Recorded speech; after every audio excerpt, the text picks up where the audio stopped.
পৃথিবীতে দুইটি মহাগ্রন্থ, গীতা ও বাইবেল।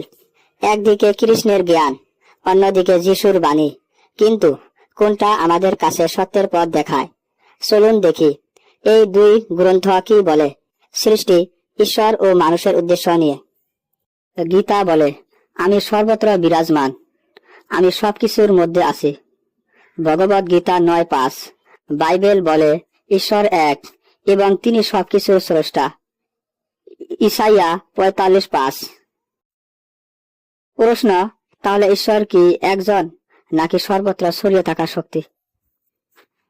গীতা মতে কৃষ্ণ বলেন, আমি ইচ্ছা করলে সৃষ্টি শুরু হয়, আবার আমি ইচ্ছা করলে শেষ হয়। গীতা 9:8। বাইবেল মতে আদিকালে ঈশ্বর আকাশ ও পৃথিবী সৃষ্টি করেন। উৎপত্তি 1:1। প্রশ্ন, সৃষ্টির পিছনে কি শুধু ঈশ্বরের ইচ্ছা নাকি আছে কোনো বৈজ্ঞানিক ব্যাখ্যাও? গীতা বলে, মানব জন্ম মুখ্য লাভের পথ।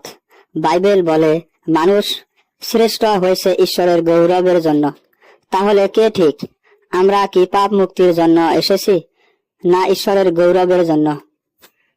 আমরা কাউকে ছোট্ট করছি না, আমরা খুঁজছি সত্য, যেটা মানুষকে সঠিক পথে নিয়ে যায়। গীতা ও বাইবেল দুইটাই প্রশ্নের জন্ম দেয়, কিন্তু উত্তর কি আমরা পাচ্ছি? পার্ট 2-তে আসছে আরো গভীর তুলনা। প্রেম, নৈতিকতা আর মুক্তির বিষয় তুলনা। চ্যানেলটি সাবস্ক্রাইব করুন, ভিডিওটি শেয়ার করুন বন্ধুদের সঙ্গে। সত্যকে জানার পথ বন্ধ করবেন না। আপনি কি সত্য জানতে চান? তাহলে সাথে থাকুন সায়েন্স এস ইসলাম।